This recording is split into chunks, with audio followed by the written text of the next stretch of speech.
Oui,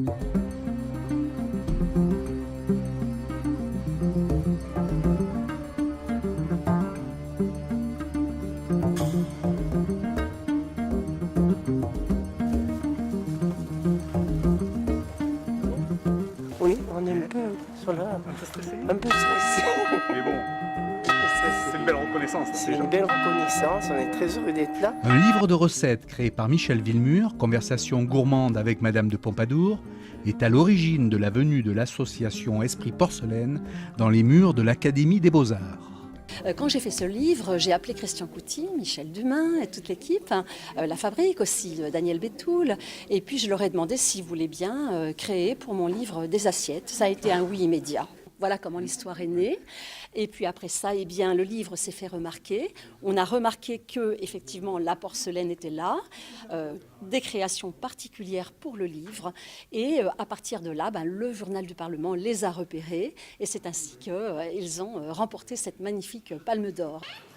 L'Académie des Beaux-Arts contribue à la défense et à l'illustration du patrimoine artistique de la France ainsi qu'à son développement.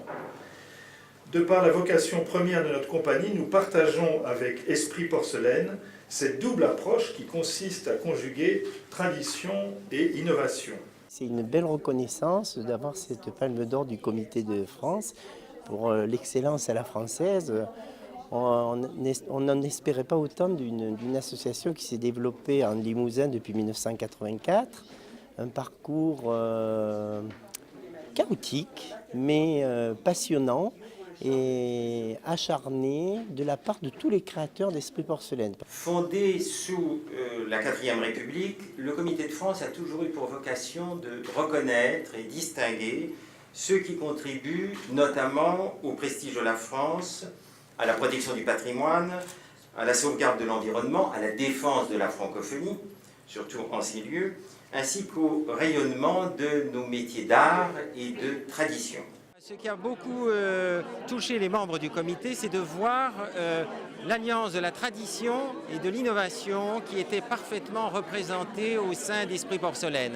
La tradition, c'est une tradition multiséculaire, mais l'innovation, c'est aussi la possibilité de créer des nouveaux concepts, de nouvelles idées à partir d'un matériau que l'on imagine mal transformé en armure pour une mise en scène de Richard III, par exemple. C'est amener de la nouvelle création à travers le design, l'art, les performances avec la porcelaine. C'est ouvrir de nouveaux horizons aussi dans ce matériau qui s'est cantonné très longtemps dans les arts de la table et dans la tradition.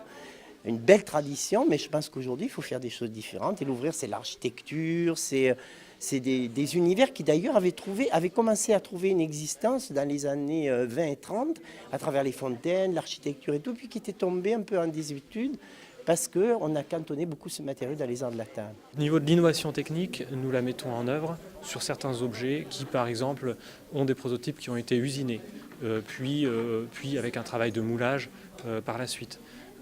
Mais il ne faut pas oublier tout ce qu'on peut faire avec nos mains.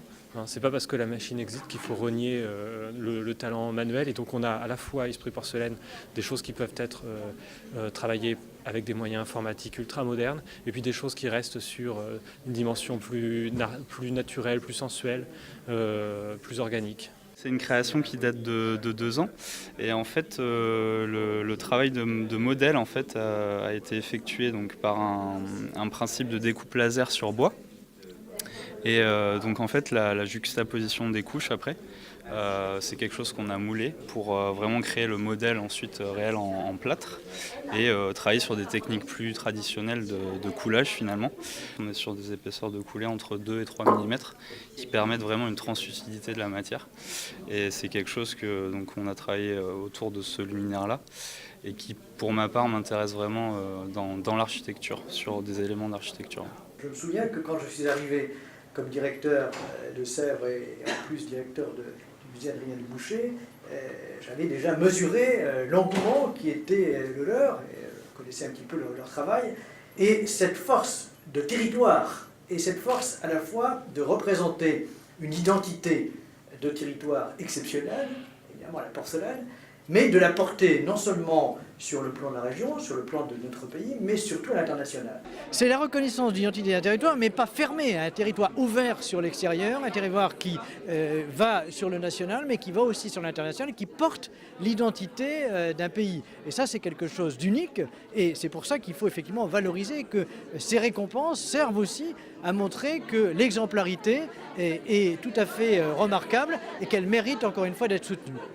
Pour moi, c'est se rendre compte d'un travail qui a été produit et c'est surtout porter l'ouverture de ce collectif avec des objectifs dans le futur.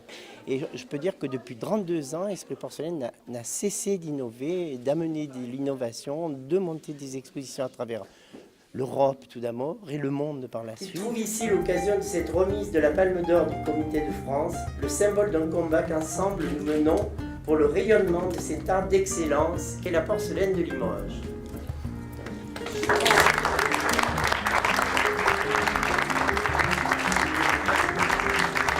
un remerciement tout particulier à Michel Villemur,